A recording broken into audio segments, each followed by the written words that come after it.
very, very much. It is my complete and utter pleasure to introduce Laura Simmons here as the manager of the One Counselling Service in Deeside on behalf of Mental Health Aberdeen, and also a counsellor and supervisor in private practice in her own right.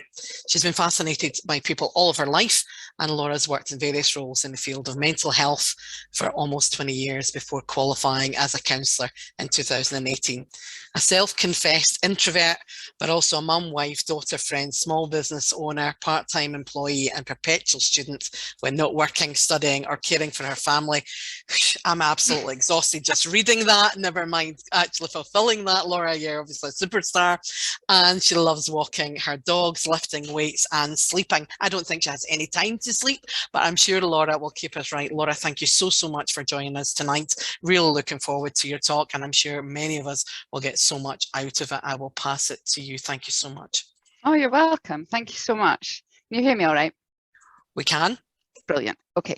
Yeah, good evening. My name is Laura, and I am the manager of One Counselling Service, which is a project run by Mental Health Aberdeen. I was going to introduce myself, but Yvonne did that for me, so thank you very much. As the manager of One Counselling in Deeside, I manage about 15 volunteers and 2 members of staff. So it's a busy wee service. We cover Deeside and Aberdeenshire, so we run from about Braemar in the west to Drumoak in the east, up to Strathdon and down to Fingen. We are the smallest counselling charity that Mental Health Aberdeen manage. They have a larger counselling service in Aberdeen City called ACES, and a charity for children and young people, the service, which is ACES Youth, which is in most of the schools in Aberdeen City, and we also have a hub on Union Street too. So yeah, Mental Health Aberdeen have been running in Aberdeen for more than 70 years now, so it's a really long established and well established charity, and it's yeah, it's a pleasure to work for them and manage the volunteers too. They do a really great job. As a service, one-to-one, we see about 200 clients a year, offering around 1,000 hours of counselling, which is not bad for a wee village project. Where I'll share our contact details at the end, but if anyone wants to get in touch to offer any help or support, or get help and support from us, if you have fundraising ideas or any queries at all, then we'd love to hear from you. The purpose of today is to focus a little bit on the last 2 years and the impact of the recent events on mental health and well-being. I'll spend a little bit of time talking about the signs and symptoms of stress and mental health difficulties, and share some tips on how to support yourself and those around you who may be struggling. I can make these slides available if anyone wants them. There's quite a lot of information on some of them, so I'm sure we can get them sent out to you if you'd like to see them in a little bit more detail. And there will be time for questions at the end. I can't actually see the chat box while I'm sharing my screen, but I'll check the chat box at the end. So if you have any questions, but just jump in if there's anything that you want to know a wee bit more about, or anything that isn't clear enough. You do that as we go along, but there will be time at the end too. So it's important to remember that we all have mental health and well-being. It's a catch-all term that we can't easily separate out from physical health, and the two have an impact on each other. For example, sometimes our aches and pains will be stress manifesting itself in our bodies. I get stress-related migraines, which is no surprise listening to what Yvonne just said about everything I do. Yes, it's not rocket science. But sometimes being physically unwell will lead to mental health dips and difficulties. If our mental health is robust, however, it can be easier to shrug off bad days and cope with normal challenges and maintain emotional resilience. But this resilience is not just a personal responsibility either. You can't just say to someone, oh, be stronger or get resilient. It has to be considered within a societal perspective of family history, genetics, epigenetics, marginalisation, poverty and lifestyle factors. So it's not an easy thing to quantify or qualify. We all have bad days and we all struggle sometimes, and that's normal. It's not a sign of weakness. It's not even a sign of mental illness as such, although it can develop into that if individuals are not adequately supported or are disadvantaged in other areas. What's most interesting, and we see this in the counselling room a lot, is that everyone's threshold for mental health difficulties varies both between and for them. So I can see someone who's had significant childhood trauma, has coped with that and managed pretty well all their life and seemed to be fine, but then something relatively small will tip them over the edge and that can tip them into a really difficult place. And conversely, I can see people who on paper are absolutely fine and maybe even have on paper the perfect life, but they can be really struggling and kind of struggled all their life.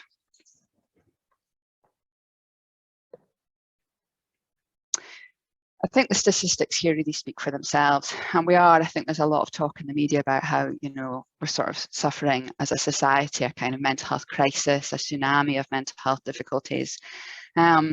And men's mental health is one that's come into the public consciousness a lot, particularly recently. And I think progress here is still really hampered by the shame and stigma of you know, not being able to speak out and speak up. When I see women in the counselling room, they'll nearly always be talking to at least one person in their life. They'll often have quite a good support network of friends and family, but men very often don't. And the shame that men experience talking about their problems and seeking help is really massive. And I've been really encouraged recently by famous people, men in the public eye, particularly sportsmen, speaking about their mental health and mental illness, which we definitely as a society view as a strength. You know, there's very much, oh, they're so brave to talk about that. You know, he's so strong, he's so brave, but actually, for us as individuals, it can still be really difficult to speak out. You know, I hear it time and time again. I don't want anyone else to know. Other people have it so much worse. I don't know what I'm complaining about. I just need to get on with it. And that is part of the reason why the suicide rate for men is so high. It's the shame and the stigma that's involved. But I believe that employers are becoming much more aware of their mental health needs of their staff, acknowledging how important it is from a business perspective. You know, people are your business if you're running, you know, I'm preaching to the converted here, of course. And if really, I think it's becoming much more on the agenda of business owners and of managers. I'm sure you can think of lots of things. Lots of you can think of things that your employer's done to mark, you know, it's Mental Health Awareness Week this week, funnily enough. And to mark different awareness days in the business calendar, just to raise awareness and hopefully foster a culture where people are able to talk more about the struggles that they're having and about stress. Lots of workplaces now have access to employee assistance programs or EAP counselling, which can be accessed and offer, you know, 4 or 6 or 10 sessions of free counselling for their staff, which is really great. And being in work in itself can be a protective factor for many. It's not just about a wage, but it really gives us a sense of identity, gives us structure to our lives, it gives us contact with others, and it contributes to us feeling useful. And as we've touched on before, unemployment is not about a loss of wage, but also about you know, losing that structure in your life. And people in the poverty trap often suffer mentally too.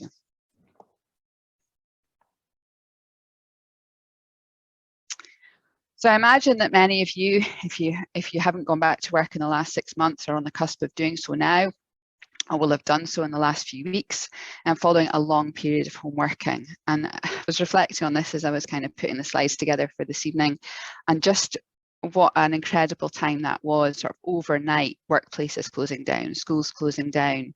I went from having, you know, working in the office 2 days a week in a Boyne and having, you know, a pretty full-time private practice, seeing clients here at home, to overnight nothing. Actually, I had a couple of clients that wanted to do online stuff with me privately, and I was still managing the service, but managing it remotely. So it was a massive change. You know, my kids came out of school, they were at home all the time. I was trying to motivate 2 teenagers. It was a really, really difficult time I think for all of us. I think about people who live alone, or, you know, people who live in abusive relationships or with family members they don't get on with. And yeah, it was just such an odd couple of years and incredibly stressful in and of itself. But now I think we're having to adjust the other way, and COVID's still around, still a thing, but back to work. You know, I've got one of my kids is doing exams just now, you know, having not had any exams at all last year. So it's just, yeah, there are significant stresses, I think, around and changes and uncertainty, which as humans we're not great at coping with. This is maybe a little bit late in the game for talking about returning to work, because I'm aware that lots of you will already be back in the office, but I think it's worth bearing in mind just generally for how to support staff and how to support yourself and your colleagues through any kind of transition period. Really, it's about information sharing. And involving people as much as possible. And I think if staff feel consulted and they feel listened to and they feel heard and they feel taken seriously, then they find change much easier. It's not, you know, I think there's a tendency sometimes, particularly in large companies, where you can't have a consensus opinion. Of course you can't, but it's about, you know, really listening, not just making a decision and then putting it out for consultation, but really listening to what people have to say, and that being really powerful for staff. It can help people feel empowered. It can mean that people feel in control versus feeling no control. So really just engaging. I say just engaging like it's as easy as that, but really engaging with people and really having conversations and encouraging people to have conversations, and accepting, I think, as well, that as individuals, humans, and I maybe speak for myself here because I definitely do, generally we struggle with change, and that it's okay to struggle with change and it's okay to be anxious about that, you know. So how can we support you to do that, to change and to grow and develop in the way that the organisation is moving, you know, wherever that may be and in whatever direction you're moving into.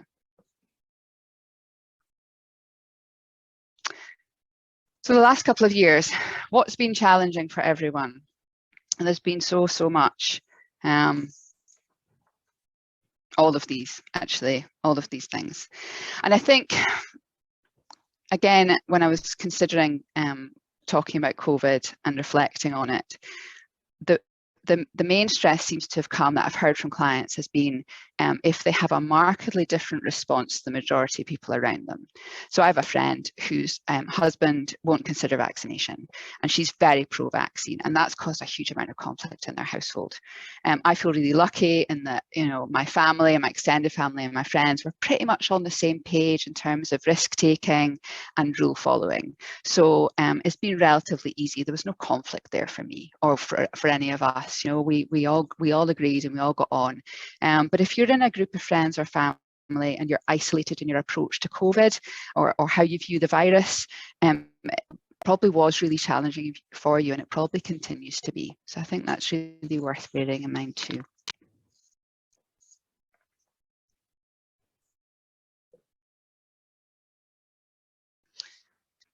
So when we consider the last 2 years, what comes to mind is that it's been incredibly stressful for lots of different reasons and in lots of different ways.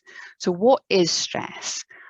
Basically, it's an adverse reaction to ongoing and enduring pressure. It's a chemical process that happens in our body with a surge of adrenaline and cortisol, and that leads to that fight or flight reaction, that sort of feeling of, you know, sort of the anger that comes up, or that feeling of I just have to get away. And thousands of years ago, when we were being predated by large vicious mammals, it was really useful. It was great. We got that surge and we were able to run away and saved our lives, right? But now, not so much. It's not useful now. A little bit of stress is great. It can galvanize us into action. Got me out of bed first thing this morning to rehearse this presentation, so that was useful. But, you know, beyond that, it's actually not massively useful. If you experience too much of a reaction, or you're under sustained pressure, or you're predisposed to mental health difficulties, or other things are going on in your life that are also stressful, then the body can misconstrue the level of threat involved, and that's when anxiety can develop. So keeping that sort of, I suppose, speaking about like stress as a boiling point, keeping your boiling point low enough that there's still enough of a gap that, you know, if something happens in your life, you're not going to boil over, and monitoring that for yourself and learning how stress affects you and how it manifests itself for you can be really, really important and really useful. So what happens if we cover up or deny stressful experiences, which Lots of us do, and lots of us haven't got either time or space in our life or choices to self-reflect. And I'd like to take some time to look at this, because I think it's really important to be open and honest with ourselves and others when things are getting unsustainably stressful. And that threshold will vary, sometimes for you across your life, or it'll vary between individuals. Of course it will. So for me, when I think about stress, I can carry a caseload of 15 clients often, no problem at all.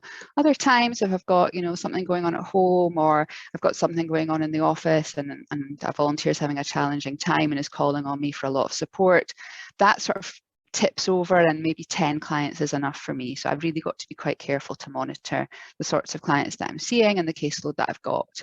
I know some colleagues who see 20 clients a week, and that's not a problem for them. And then I've got other colleagues who can see 8, and that's their threshold. So being self-aware and self-reflective is a real must. What are the dangers of leaving your stress unaddressed? Who should and could best address that?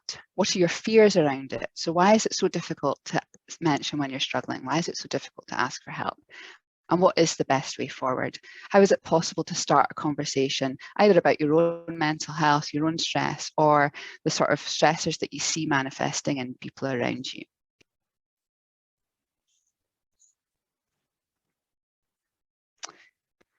So the dangers of unaddressed issues, well, particularly in the workplace, it can have a huge effect on staff morale. It can infect teams.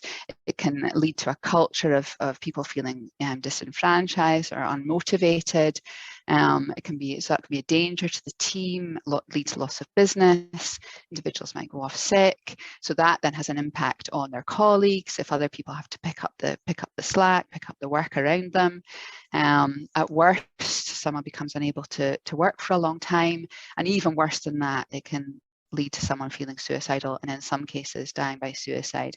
I'm aware there's been a spate of suicides in the Aberdeen area recently, and that is really, mostly men, and that's really concerning to me, and that's one of the reasons why I was so keen to come and present to you today. The thing is, unless someone's asking for help, or unless they're being noticed as needing help, you can't help someone who doesn't want to be helped, and that's really, really hard. So yeah, I'm hopeful that tonight the message is going to filter out a wee bit more. I'm available to come and speak at any company, anytime, to talk about this, because I'm really so passionate about it. We have a collective responsibility as well as a personal responsibility to support those around us, I think.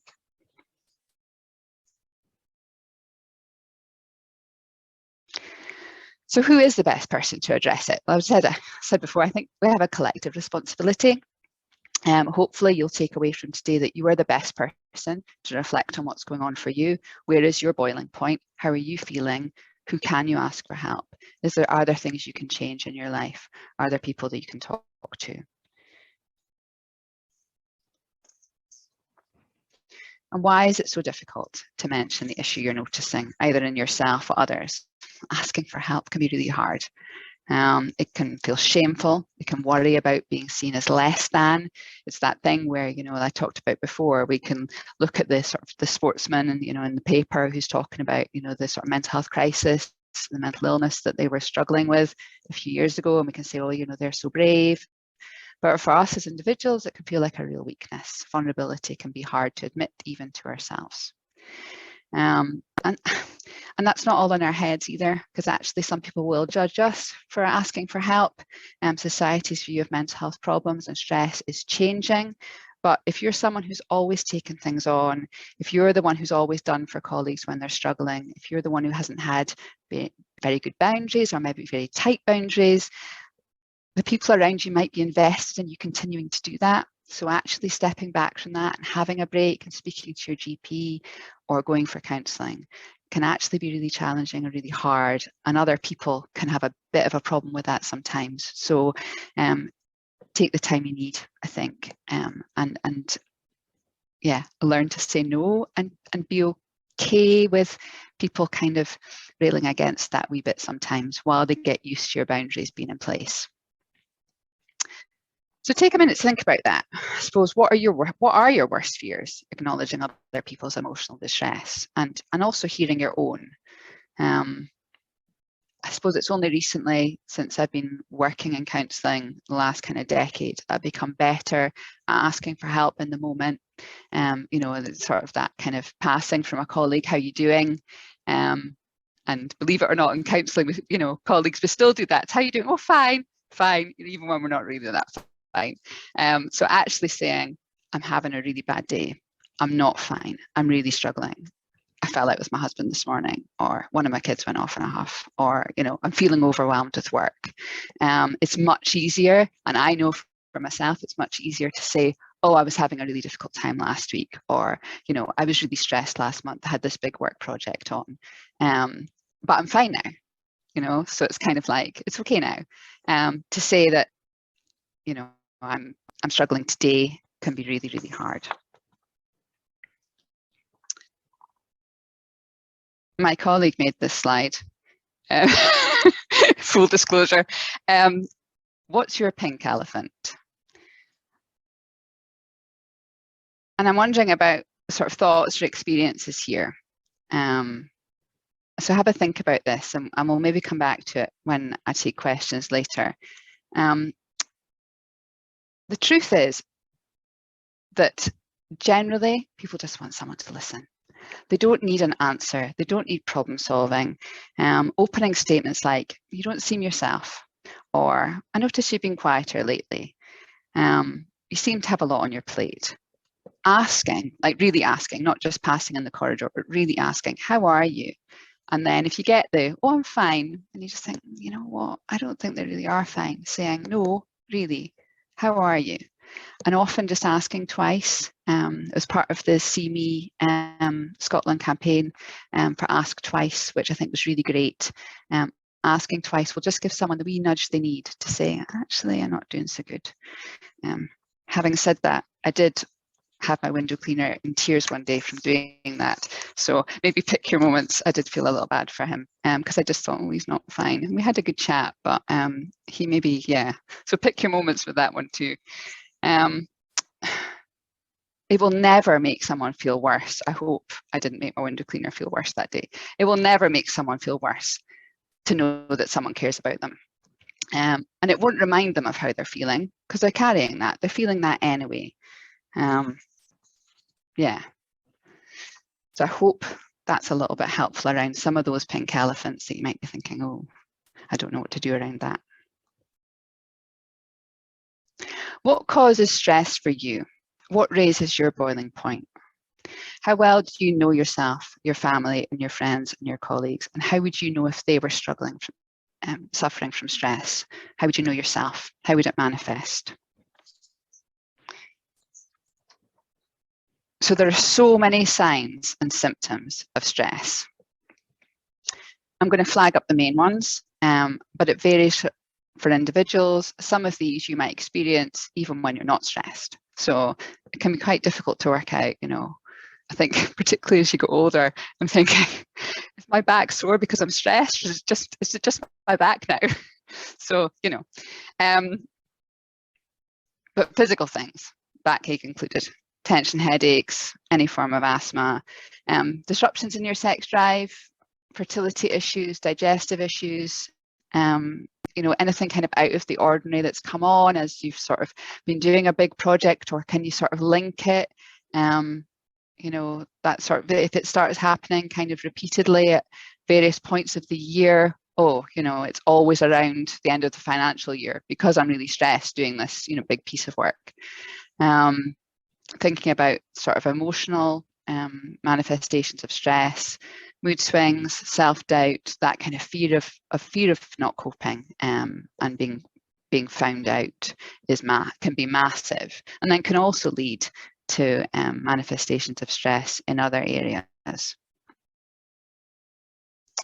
Irrational decisions, over and under eating, that sort of brain fog that comes from being stressed, and we'll speak about that a wee bit more.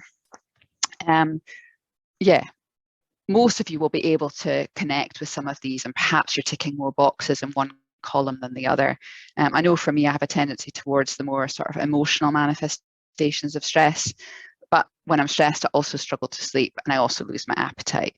And I see that, the sort of under eating or overeating is in the behavioral column. But I also think that, if you're really stressed, can be really physical. It feels like a knot in my stomach.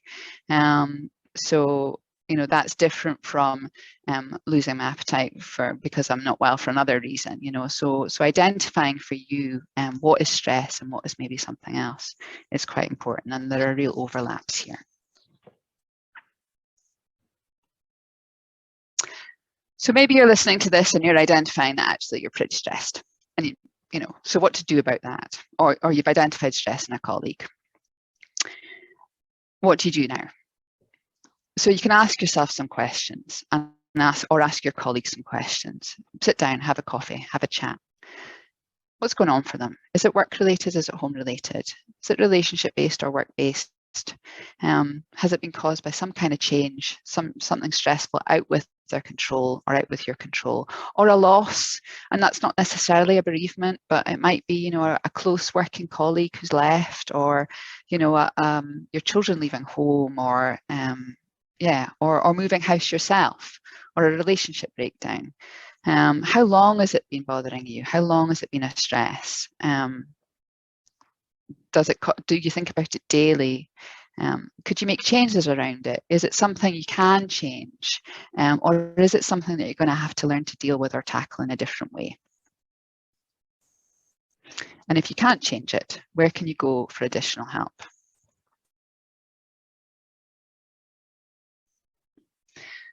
It's also important to ask people what support they've got in their lives. It's one of the questions we ask clients who come for counselling, and that's how we decide whether someone's an urgent referral or maybe can sit on our general list and wait for, at the moment, we've got a 8 to 10 week waiting list, or do we need to get someone in, quicker than that, which we can do if we need to. So if someone's got a good support network and they're talking to other people, then that's great. They're probably, unless it's something that's really pressing and really current, or they've got thoughts of suicide, we'll probably put them on the general list. But if someone hasn't got a lot of support in their life, particularly if they're not speaking to anyone else, and that's particularly, as I said before, particularly for men, then I'm more likely to get them in as quick as I can. Because if someone's at the point where they're not speaking to anyone else in their life, but they've come for counselling, then generally they're really desperate for help and they really need help. So it's important to reflect on how you're feeling and how you might want to tackle that. Some people will talk to 1 or 2 people that are close to them. Others might want to take action, and other people might need some time. So if you're the one who's talking to a colleague or a friend about this, finding out the action that someone wants to take and supporting them, that could be really valuable for them, could be really helpful. But change is hard, and sometimes it's not possible. And if that's the case, be it a relationship or a family situation or a job role that can't easily be changed, what can be done in that? And that's when supporting someone or yourself with getting help in that can be really, really useful. How much does someone feel involved in the decision making? Do they feel the world's against them? Are they in control or out of control? Counselling can be really helpful in these situations. So often it's not about, in counselling, changing someone's situation. The vast majority of people who come for counselling can't really do anything, and they're not there to affect change. They want to be heard. So cultivating self-compassion and acceptance for where they are, and also cultivating hope that you won't always feel this way about the situation you're in. I think that's really, really important. Dynamic shift. Workplaces change, and what can feel like an insurmountable problem 1 week or 1 month or even 1 year can feel so different in a relatively short space of time. So talking to someone who you can really trust and be heard and met in that place and without judgment can be so incredibly powerful. And it's difficult to give that to a friend or family member, and that's why people come for counselling, because they can sit with someone who, I know my clients, I know what they bring to counselling, but I don't know them in their daily lives. I'm not invested in them staying in a relationship or staying in a job, or I'm not invested in them, feeling good about themselves. I can sit with them in the crappy stuff and hear them in that place, and I'm not trying to fix them or problem solve them, or, oh, well, I'm sure you'll be fine. And that's really, really valuable, because they've probably got other people in their life doing that for them. So we touched on brain fog when we looked at the signs and symptoms of stress. Brain fog is that really sort of muzzy, busy feeling that can make it hard to concentrate and hard to recall things. It impacts on memory and motivation. And almost everyone I know, including myself, over the last couple of years has experienced brain fog to a greater or lesser extent. It's this collective trauma that we've been experiencing. But there are steps you can take to manage that, and hopefully getting back to the workplace is one of those steps, just to get a little bit more structure in our lives and a little more social contact. So setting up a routine and sticking to it, doing 2 or 3 things every day and knocking them on the list. So making sure that they're achievable things. So I actually like to put things on my to-do list that I've already done, because that makes me feel great. so if you can do that, that's super, so yeah, and small things, particularly if you're having maybe some time off work, some time off sick, or you've been really struggling and you're struggling to motivate yourself at the weekend. Stuff like, I hung out the washing, or I had a shower, I changed the bed linen, or I made myself something nice for lunch. Write them on your to-do list and then tick them off, because there is a sense of achievement in that. Having set meal times and setting up fixed work times, even if you're home working. And I work from home pretty much all the time still. And it's not motivating myself to work is not the problem. Switching off my laptop at the end of the day is the problem. So being a little more mindful of that and a little more boundary around that, I think, is really important. And there are some more here. So hobbies. What do you do for fun? What do you do to unwind? But also not kind of chilling too much. That's sort of like lying on the sofa, like watching episode after episode of Netflix, something which, is entertaining, but not massively rewarding. If you're overworking, setting some boundaries around that. If motivation is low though, pushing yourself to do something, just something. Because you will have to take charge of that if you're struggling to be motivated. And I hate that expression, you just have to find motivation, because I think that's really difficult. But if you can work out what motivates you, whether it's intrinsic, are you competitive with yourself, or is it extrinsic? Do you have to be accountable? And maybe getting a work colleague as an accountability buddy or something like that can be really helpful for people who are externally motivated. Yvonne mentioned I like to lift weights. Now, I would come up to the gym. I've got a gym in the second half of my counselling room, and I would come up here maybe, I don't know, once a fortnight if I was left to my own devices, which is fine. But I've signed up as a local personal trainer, and she sends me 3 workouts a week, and I do them because I like to see them being ticked off, and then she'll text me and she'll say, that was great this week, you did really well. And so it's learning, I suppose, what motivates you. And completing a task, which is, for me, definitely gives me that feel-good factor. Moderate exercise, walking is fantastic.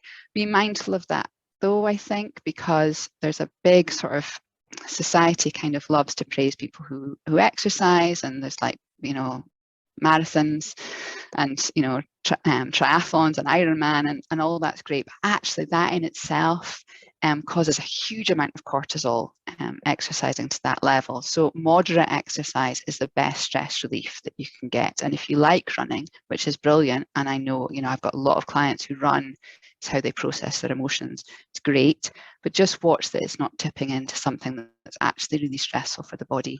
Take rest days, take deload weeks, take weeks off where you're not doing so much, because I think that's really important too. One thing I ask clients to consider always is that kindness is crucial. And there'll be days where you can't or don't do any of the coping strategies that I've just talked about.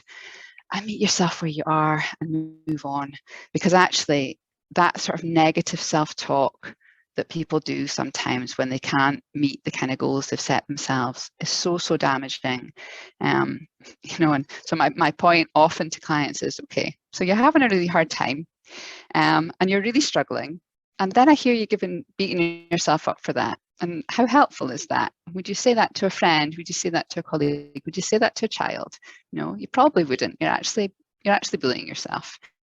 So, why are you doing that? So, really, I think fostering that self-compassion Considering what drains you and what nurtures you, and that might vary. So some weeks going for a run might really nurture you. It might be the thing that helps you process your emotion. And other weeks you might just be too tired, and that's okay. Running would tip over into one of these things that then drains you. Yeah, so gauging that sort of self-care in terms of what drains and what nurtures you, which varies as your energy level varies. This is something I keep coming back to. Find someone you trust to talk to. And if you can't think of anyone, or you're embarrassed, or the thought makes you feel uncomfortable, but you know you're stressed and you know you should speak to someone, then contact your work's EAP scheme if they have one. Google low-cost counselling. Give us a call at Mental Health Aberdeen to find free or reduced cost counselling services in your area, or reach out to a private counsellor. I think many counsellors are still working online just now, and I think that's been one of the sort of silver linings to come out of COVID, that's made counselling a lot more accessible. So you don't have to go and see someone who lives in the same town as you or the same city. You can access counselling online. With someone who doesn't live in your local area, it can make counselling a lot more accessible and a lot more private. Yeah, admitting to your feelings of powerlessness is the first step towards change. So if you're in the Aberdeen area, ACES, as I mentioned, which is Mental Health Aberdeen's largest adult counselling service, and Cairns Counselling, which is not connected to Mental Health Aberdeen, but they also offer, I think, low cost. I think they do have some free counselling too in Aberdeen City. There are two organisations that you can definitely call on: ACES Youth for young people in Aberdeen City, and if you're out our way on Deeside in Aberdeenshire, one-to-one counselling is available either in person, or we still have some counsellors who are offering phone counselling just now too. If you're struggling and you need urgent and immediate support with your mental health, you don't have to be suicidal to phone them. If you're struggling and you just want to talk to someone on an ad hoc basis, the Samaritans are brilliant, and Breathing Space, I've heard good things about them too. So please do call on them and speak to someone. I've put down a few links for private counsellors. In Scotland, COSCA is the Confederation of Scottish Counselling Agencies. They only list counsellors who have done their courses. They're a membership body. BACP, I think most of us have heard of them. They're sort of the main membership body for counsellors in the UK.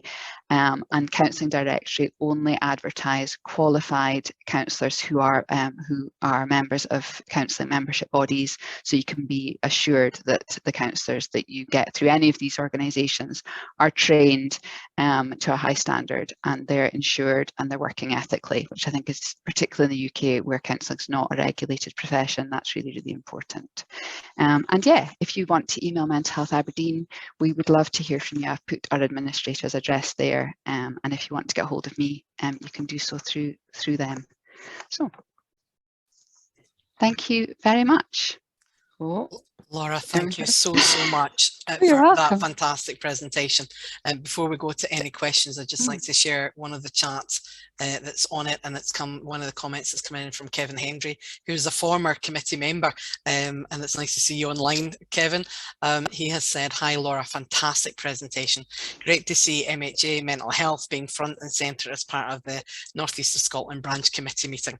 Without a doubt, these past few years have put a fresh focus on mental health for the companies that historically maybe just used the tick box exercise." Many of us on this call will no doubt recognise that there are still many companies using this tick box exercise. I myself was lucky to have benefited from the mental health first aid training given and delivered by Astrid White of Mental Health Aberdeen, and it was second to none, and I know she's looking to enhance on that coming up very soon. I'm waiting to hear what that looks like. So I'm not a tick box exercise person. I don't actually care about people, and I'm quite sure that's the reason many of the individuals here on the call are on the call, not just about the safety, but they really want to go that one stage further.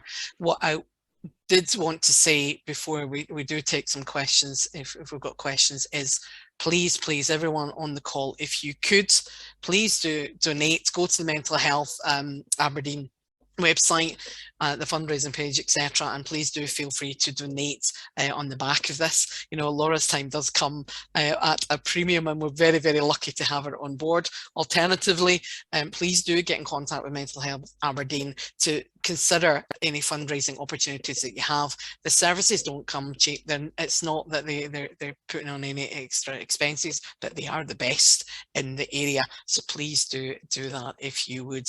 From that point, I'm going to mute myself and see if there are any questions from the floor. Thank you so much. Yeah, anyone got any questions? I'll put this off so we can see.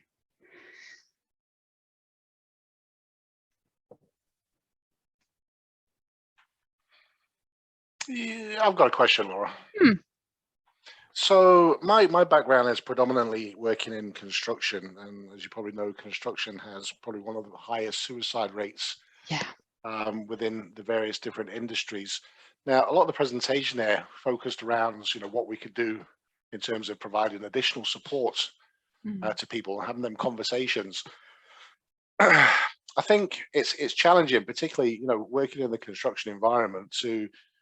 Yes, we can certainly recognize problems, but the difficulty is getting people to open up and have that discussion, because you're very much kind of shut down, or the person you're trying to have that conversation with just doesn't want to talk about it and doesn't want to open up. And that's why I think it's really important that they have them close people around them. But again, the close people around them, are they trained and are they wise enough really to recognize these signs and symptoms and have them, I suppose, positive conversations? Yeah, definitely. It's such a challenge. And I think the mental health first aid course has been great for that, getting out and sort of businesses who have kind of like mental health champions, if you like, as a point of contact in departments. I think that's been really successful across businesses that I've heard about who are using that model. I mean, you can't, that's it though. It's construction and farming, you know, I serve a rural area, and gosh, it's so hard. But you can't, like I said in the presentation, you can't make someone talk. You can't make someone come for counselling. All you can do, I suppose, is foster an environment where people know that it's there if they're able to use it. And I think particularly, you know, people think, oh, you know, if they're struggling from stress or they're struggling with low mood and anxiety, you know, the message is go to your GP, but people don't necessarily want to go to their GP because they don't want it on their medical records. So that's why coming for counselling, you know, whether that's through a Mental Health Aberdeen project or to a private counsellor, is completely confidential. I don't share information with anyone else. It doesn't form part of your medical records. And the confidentiality goes as far as, you know, if we're really concerned about the safety of someone or the safety of people in their life. But even in that, you know, there's quite a lot of leeway to, and lots of talk about suicide if I'm working with clients who are in that place. So yeah, I think getting that word out, you know, that actually you don't have to go to your GP, you can self-refer, is really important. So as an individual, if you do spot the signs and symptoms, what, I suppose, advice would you give if that person who has recognized these signs and symptoms couldn't get the person to open up? What would be the next steps for that person? Let's say it was the mental health first aid. Well, that's, you know, that's it. And I think you have to trust that someone is you know, that's their responsibility. I think that's the difference between us. We have a collective responsibility to our colleagues and to our friends, but everyone, each one of us carries a personal responsibility. If you're really concerned about someone, you know, taking it to either, you know, sort of a sympathetic manager or someone who might be able to sort of get someone in a space where they're like, you know, actually we know you're not okay, and how can we support you? You know, not tell me what's going on, but how can we support you, and what do you need, because we can see you're not okay. So it's not then, you know, I think there's sort of this thing of you know, in our culture, in our society, we don't want to upset anyone, we don't want to step on any toes, you know, so it's sort of, oh, give me a shout if you need me, or give me a call if you want to talk. But if someone's really struggling, it's almost like that's not enough, because someone who's really struggling isn't able always to ask for help because they're in that place where they're feeling really vulnerable. So hearing from someone, I can see you're really struggling, and I'll do this for you, or I'll make sure that, you know, I'll take that bit of work off you, you know, and that can only really happen, I suppose, from a line manager. So it does depend on the management structure being, you know, sort of designed with that in mind. But I think that can work really well. Thanks, Laura. I've got another point in from Kevin. I know that Mental Health Aberdeen are looking to get their Scottish Mental Health First Aider through accreditation. Do you know how Astrid is getting on with the new programme? As it would be great improvement and the USP for Mental Health Aberdeen to host the new course. I don't know, is the honest answer. Astrid, I don't know.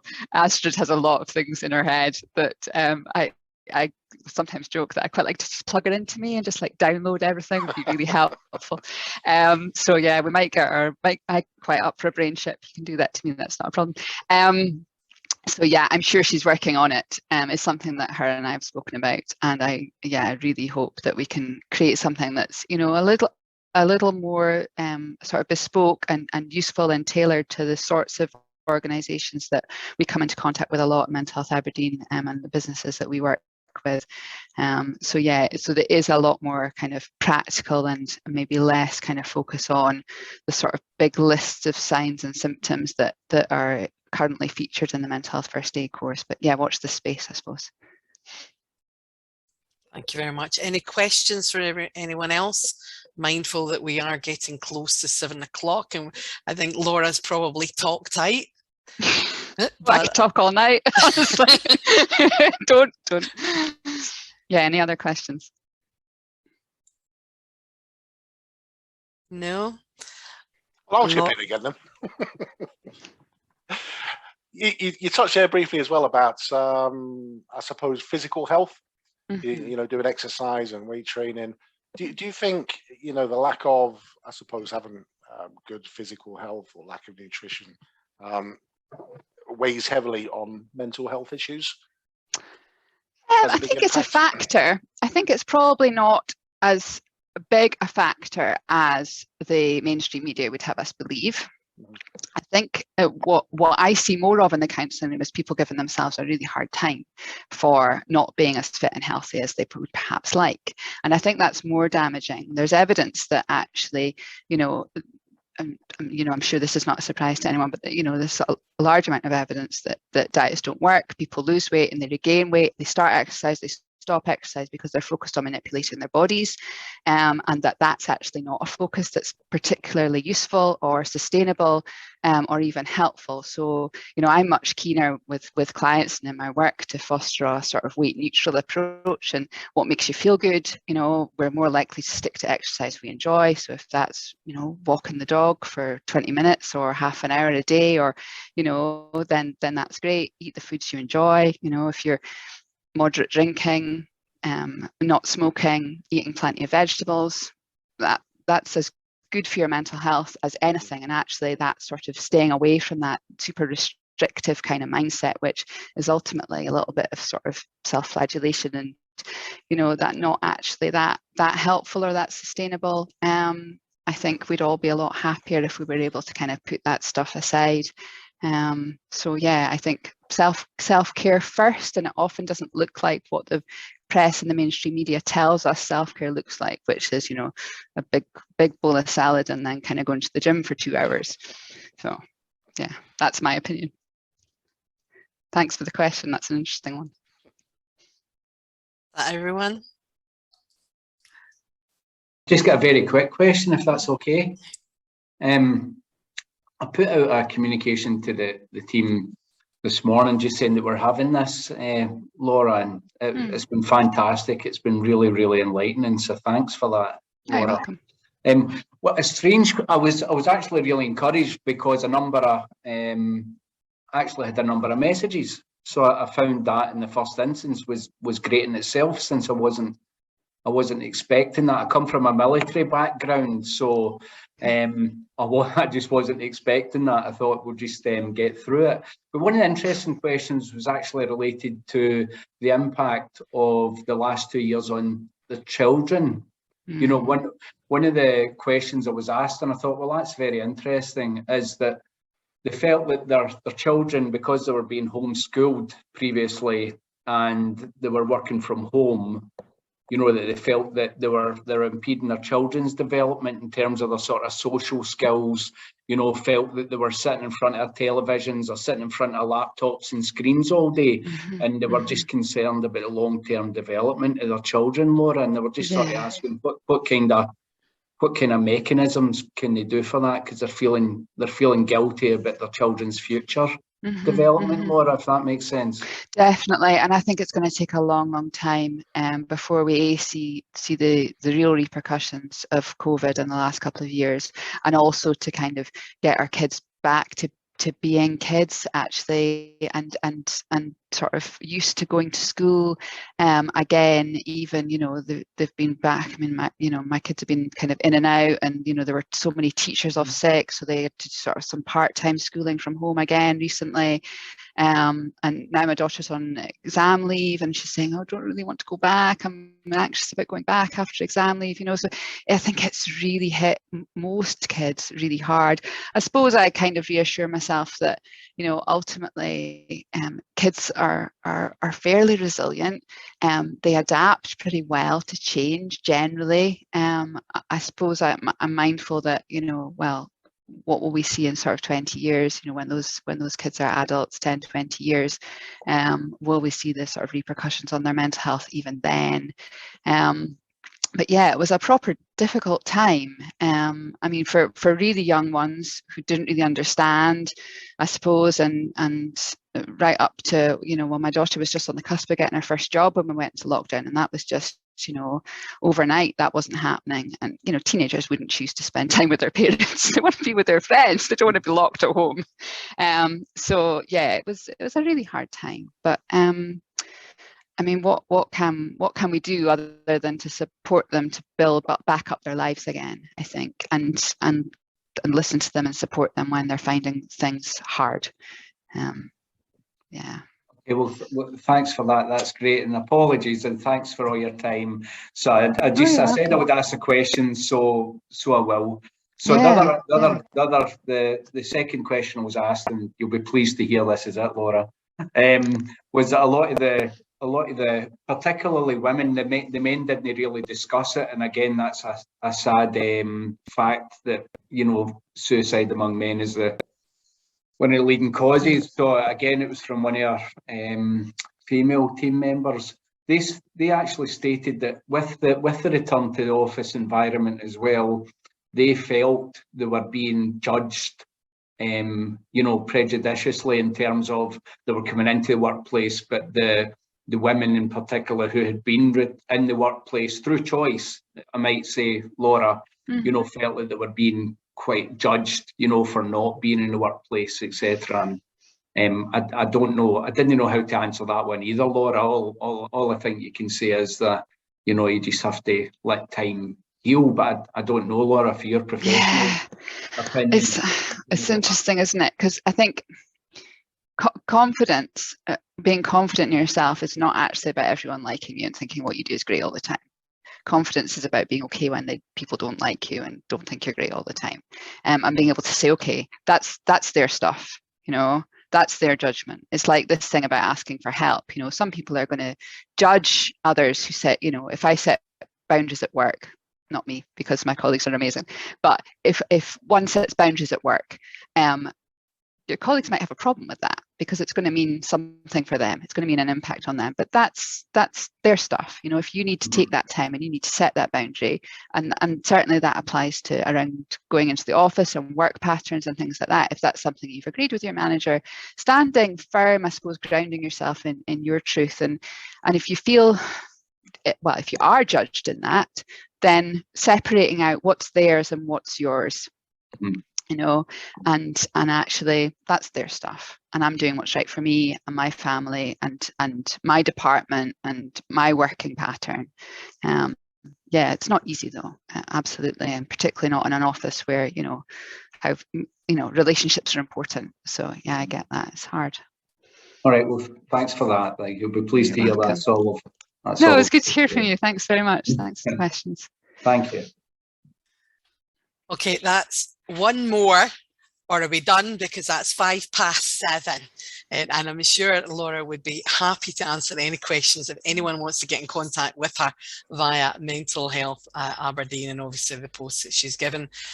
Laura's already said that she's happy to share the slides if anyone wants to see those, which are certainly going to be beneficial. There was a comment made about making sure that everyone, the benefit and learning should be taken back onto the shop floor to share with your teams and colleagues. Completely agree. Again, Kevin, at the forefront as always. I will be sharing with mine here in the construction industry at various sites I'm working on, and likewise it would be beneficial if you could do too. Everyone, lovely to see you. On that note, Laura, thank you so much for all of your time, all your commitment, and let's see about getting this fundraising up so that we can continue to deliver fabulous services here in the northeast of Scotland. Oh, that's fantastic. And myself and my manager are always available for lunch and learns, or webinars or in-person talks. I'm desperate to get out and see people in person. So yeah, if you're up for that for any of your organisations, give me a shout. Thank you. Can I pass you over now, Mr. Chair? Thank you. Well, thanks very much, Yvonne. It's great to have a very accurate timekeeper on board. You always keep us in check, so thanks for that. Laura, thank you very much. Fantastic presentation, and I hope for everybody that stayed on, you found that really worthwhile. Laura, from our perspective, what we'll do is we'll take that last slide of the presentation, and we can make a post on the LinkedIn page as well. That'll have your contact details on there, but also the donation section as well, just to see if we can generate any additional support there. Thank you. Thanks very much. No, thank you very much for coming along. And like I say, for everybody that did attend, thank you so much. I hope it's been worthwhile. Thanks for attending the AGM. Yes, and it's great to see you, and we hope to see you again in the near future. And on that note, I think I'm going to draw it to a close. So thank you very much, everybody. Take care.